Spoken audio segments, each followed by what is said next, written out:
आप सभी शिक्षक अभ्यर्थियों को मेरा सादर नमस्कार। मैं हूं पी के साहू। मेरे यूट्यूब चैनल में आप सभी का स्वागत करता हूं। साथ ही ये मेरा साइंस का तीसरा टेस्ट सीरीज है, जो कि पिछले कुछ वर्षों से प्रश्न पूछे जा रहे हैं, उसका संकलन आपके सामने लेके आया हूं। उम्मीद करता हूं सबको अच्छा लग रहा होगा। और पिछले वीडियो देखने के लिए, 2 वीडियो देखने के लिए डिस्क्रिप्शन बॉक्स में ज़रूर जाए, वहां आपको लिंक प्रोवाइड करा दूंगा। वहां पहला दूसरा वीडियो जरूर देखें। प्रैक्टिस बहुत ज़रूरी है साथियों। फिजिक्स में 9 नंबर का, केमिस्ट्री का 2 से 3 नंबर, जीव विज्ञान का 102 नंबर और कंप्यूटर का एक प्रश्न बिल्कुल पूछते हैं शिक्षक में। तो जितने भी शिक्षक अभ्यर्थी हैं उनके लिए बहुत ज़्यादा लाभदायक होने वाला है ये जो वीडियो है। तो उम्मीद करता हूँ आपको अच्छा लग रहा होगा। चलिए शुरू करते हैं आज का पहला प्रश्न आपके सामने। दोस्तों ये रहा आपका प्रश्न। पहला प्रश्न आपके सामने है। यदि इसको आप पढ़ते हैं तो आपको समझ में आ जाता होगा कि 10 किलोग्राम वस्तु को 6 मीटर की ऊंचाई तक उठाया गया है। वस्तु को उठाने में कितना कार्य किया गया है। एक 10 किलोग्राम के वस्तु है जिसको 6 मीटर ऊंचाई तक के उठाया गया है। अब उसको आपको ये देखना है कि उसको उठाने में कितना कार्य करना पड़ा होगा। तो साथ में आपको पता होगा, जैसे अब पढ़ते होंगे इसके बारे में, तो कार्य मतलब क्या हो गया, डब्लू हो गया, ऊपर उठाया जा रहा है। मतलब कोई भी द्रव्यमान है तो उसमें गुरुत्वीय बल लगता है, गुरुत्वाकर्षण बल लगता है, और साथ में उसमें ऊंचाई भी होती है। तो हम वर्ग की बात करते हैं तो इसमें द्रव्यमान कितना है, 10 किलोग्राम है, तो यहाँ पे 10 लिखेंगे।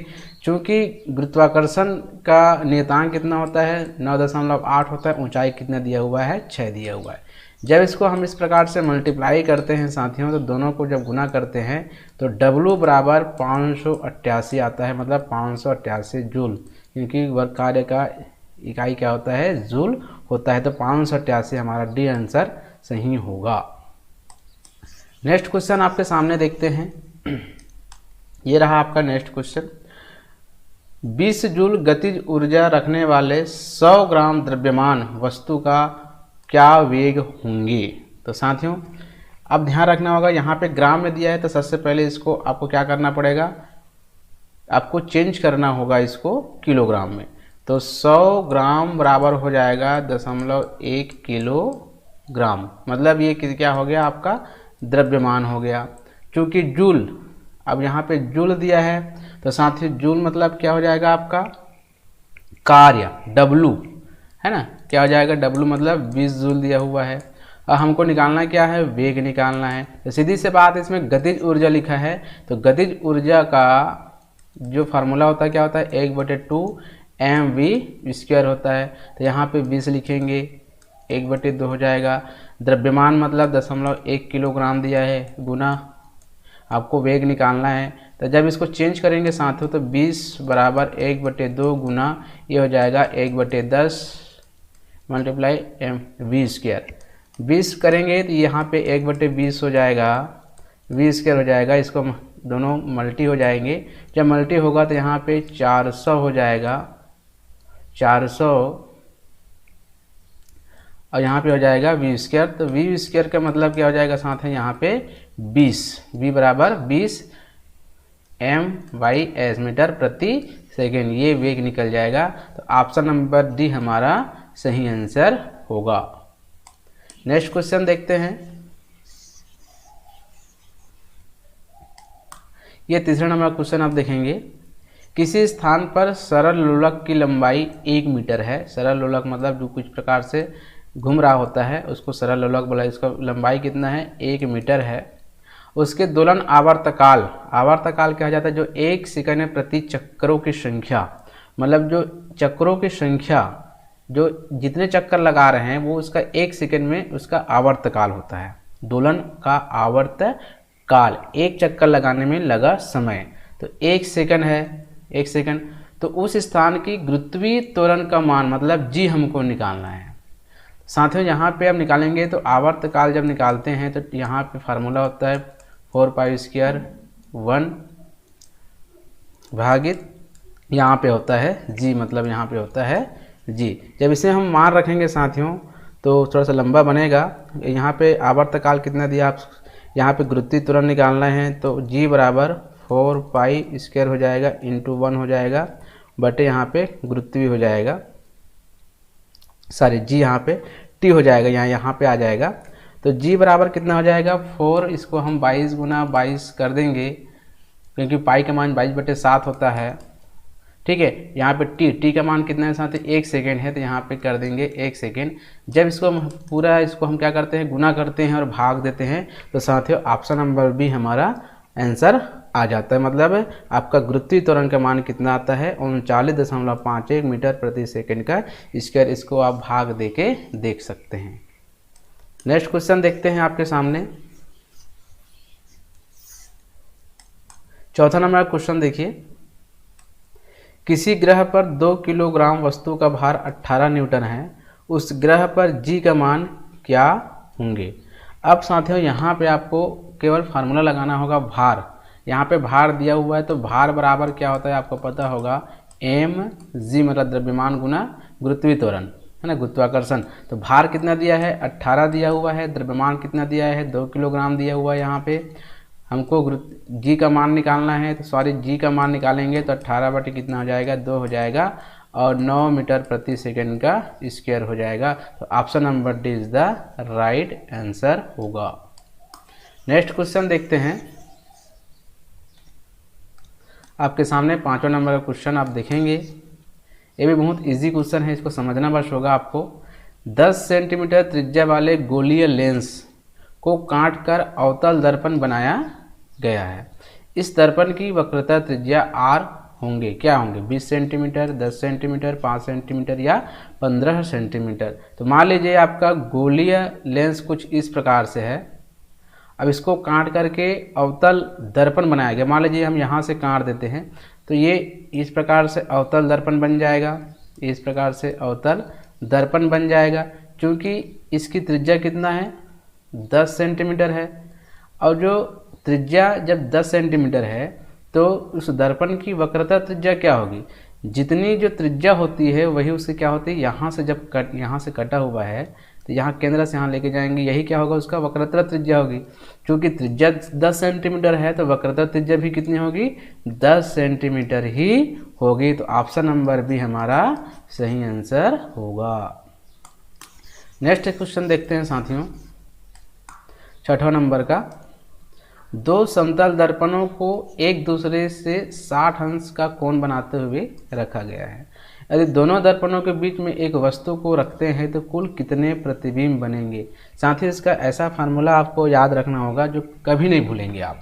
जैसे हम प्रतिबिंब निकालते हैं तो n बराबर 360 अंश बटे थीटा माइनस 1, इससे हम निकालेंगे। तो कोई भी यहाँ पे कितने भी अंश पे क्यों न रखा हो, कोई भी अवतल दर्पण को कितने अंश पे क्यों न रखा हो, आप उसके बीच बनने वाले प्रतिबिंबों की संख्या आसानी से निकाल सकते हैं। जैसे 360 अंश दिया है और थीटा का मान, की थीटा मतलब कितने अंश पे रखा गया, 2 दर्पणों के बीच का कोण, उसको यहाँ रख दीजिए -1 रख दीजिए, पहले भाग दे दीजिए।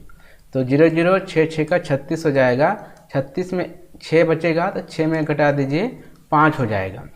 ध्यान रखिएगा यदि विषम संख्या में आता है भाग तो उसमें माइनस नहीं करना होता है, जब सम संख्या में आता है तभी इसको माइनस करना होता है। तो ये आपका 5, option number D is the right answer होगा।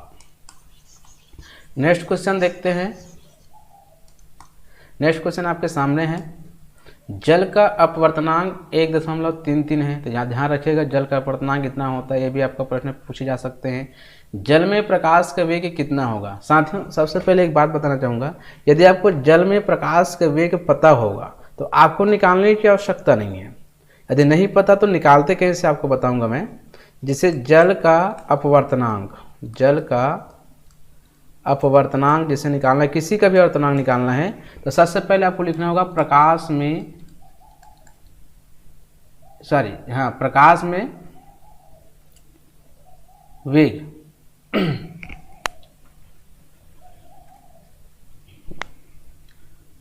वायु में प्रकाश का वेग, और किसमें पूछा गया है, इसको नीचे में रखना है, जल में प्रकाश का वेग।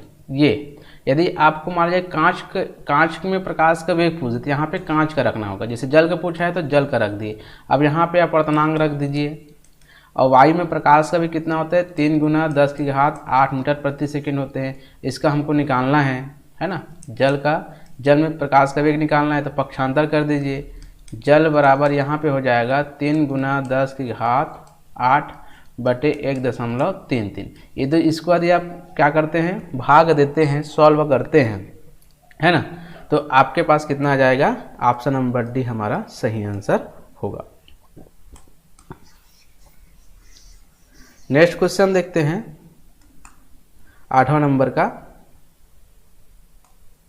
किसी विद्युत बल्ब पर 100 वाट और 200 विभवांतर अंकित है, बल्ब का प्रतिरोध ज्ञात कीजिए। अब यहाँ पे प्रतिरोध ज्ञात करना है R बराबर, तो R बराबर आपको पता होगा जब निकालते हैं तो विभवांतर का स्क्वायर बटे पावर मतलब P होता है। तो यहाँ पे अब प्रतिरोध निकालना है तो V का मान कितना है, 200 है, तो 200 का स्क्वायर हो जाएगा बटे P कितना है, वाट कितना है, 100 है, तो यहाँ पे 100 लिख दीजिए।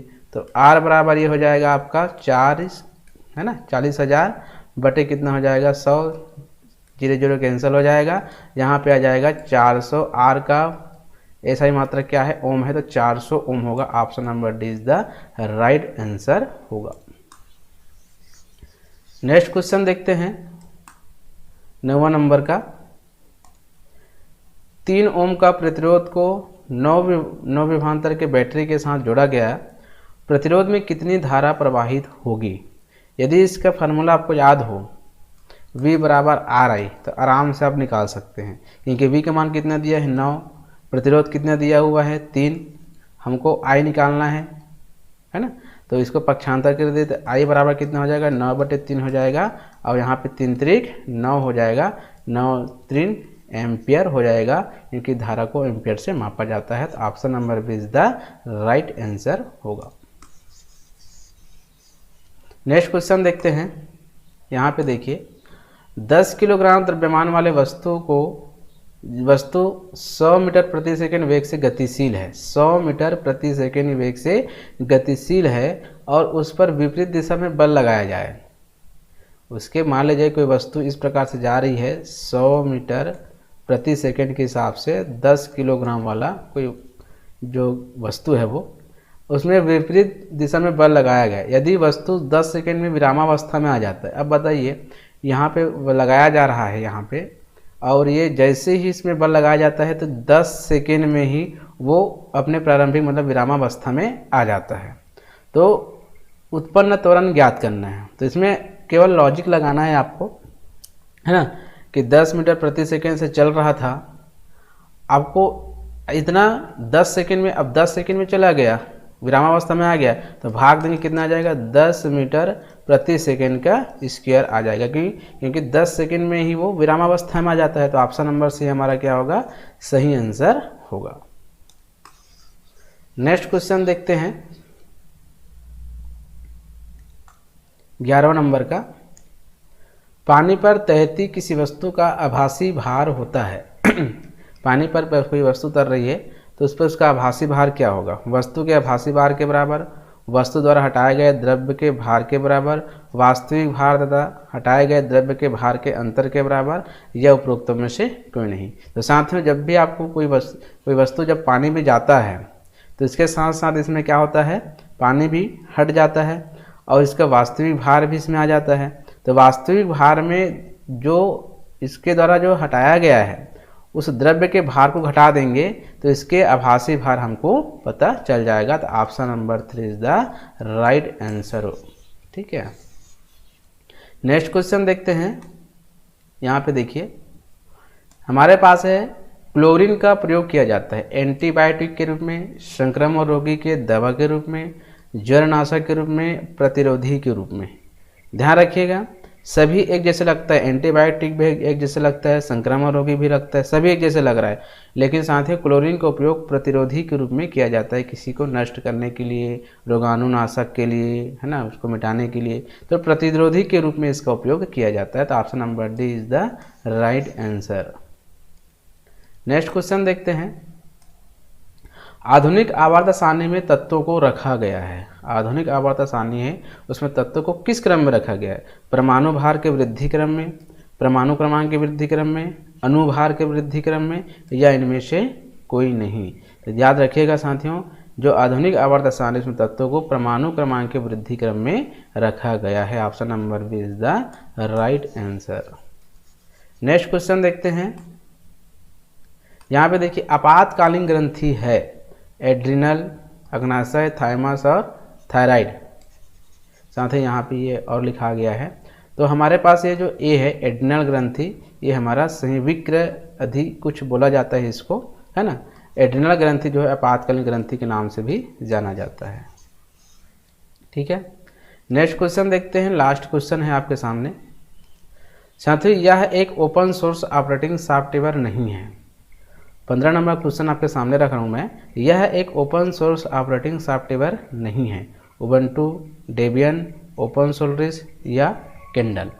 तो ये चारों में से कौन सा आंसर सही होगा? तो ऑप्शन नंबर डी हमारा सही आंसर होगा, किंडल। बाकी जो है ओपन सोर्स ऑपरेटिंग सॉफ्टवेयर है, Kindle open source operating software नहीं है।